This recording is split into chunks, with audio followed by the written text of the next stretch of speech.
casa tem seu jeito de ser. Cada mundo cabe em cada casa. Cada mundo cabe em cada casa.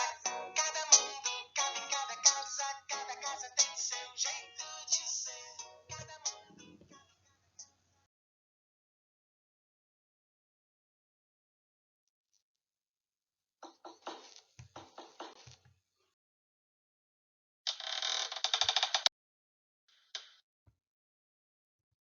Olá, galerinha!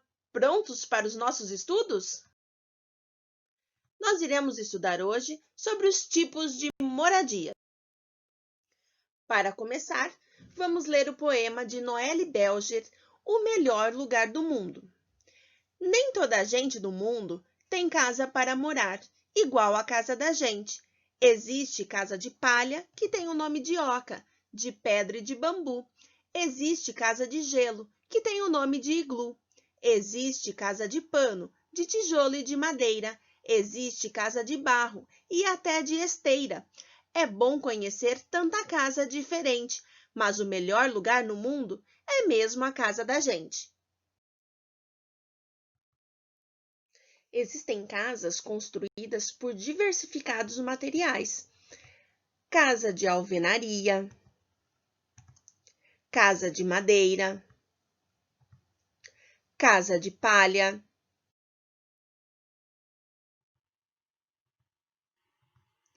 casa de pau a pique, que são madeiras fixadas no solo, com bambus na horizontal, amarrados com cipó, e os vãos entre essa madeira e os bambus são preenchidos com barro. Essa é uma técnica de construção muito antiga.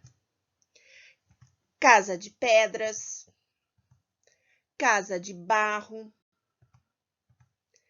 casa de neve endurecida, os blocos de gelo. Devido à falta de recursos, há casas que são construídas com sobras de materiais de construção, construídas com lonas,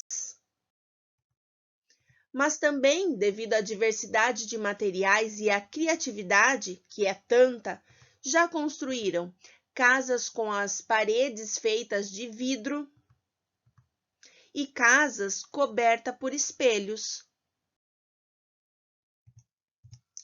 Também temos as casas ecologicamente corretas, pois com a necessidade de cuidarmos cada vez mais do meio ambiente, os engenheiros e arquitetos já traçaram como deve ser construída uma casa que não agrida o meio ambiente, ou seja, uma casa que não faça mal, que não prejudique o meio ambiente.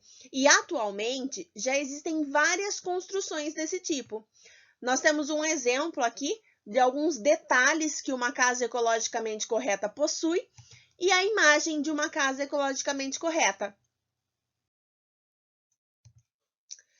No nosso livro integrado NAMI, que a gente usa nos estudos lá na escola, no capítulo 4 da disciplina de Geografia, a gente vai estudar as pessoas vivem em lugares diferentes. Aqui nesse slide, a gente vai falar especificamente sobre as páginas 295, 296 e 297. O primeiro tipo de moradia que o nosso material apostilado apresenta são as tendas. Nelas vivem os beduínos. É um povo árabe dos desertos do norte da África e também do Oriente Médio. Essas tendas são feitas com panos e mastros presos ao chão. Então, os mastros estão aí, são essas madeiras que são fincadas ao chão para dar sustentação nos tecidos, nos panos que são amarrados nela. Dentro dessas tendas, os beduínos espalham seus tapetes. Esse povo cria camelos e sempre se desloca para fazer comércio. Por isso, a tenda é leve e fácil de ser levada para os outros lugares. Agora, a casa rondável. Essa casa ela é tradicional de alguns povos do sul da África. Caracteriza-se por ser circular e ter o teto em formato de cone. Tipo de moradia sobrado. São edificações com 2 ou mais andares. Em alguns países, é comum encontrar sobrados um ao lado do outro, dividindo paredes. A casa-barco é uma moradia montada dentro de um barco. É comum na Holanda, mas também é encontrada em outros países. O iglu é o abrigo provisório dos inuits, que também são chamados de esquimós, durante os períodos de caça. É feito de blocos de gelo e em forma arredondada. As ocas são habitações de algumas comunidades indígenas do Brasil. São feitas de palha e madeira. Alguns indígenas dormem em redes dentro das ocas, outros em estruturas feitas de palha. Apartamento é residência que faz parte de uma habitação coletiva, popularmente conhecida como prédio. Além dos tipos de moradias que já vimos, temos ainda as casas de palafitas.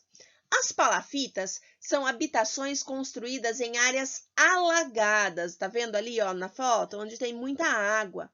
Sua construção é feita a fim de evitar que a moradia seja arrastada pela correnteza dos rios.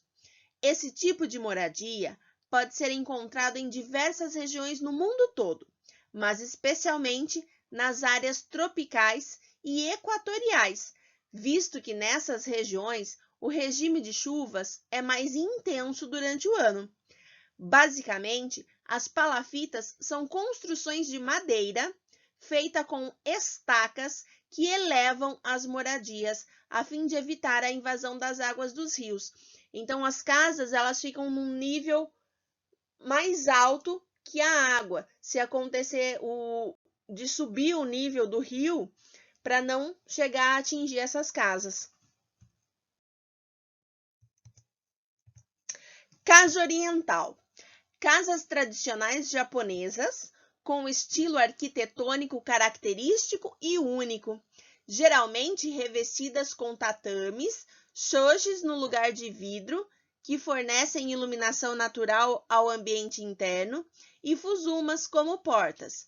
A avançada habilidade marceneira desenvolvida pelos carpinteiros japoneses permite que eles construam grandes moradias sem o uso de pregos, preferindo o encaixe das madeiras entre si ou amarras com corda.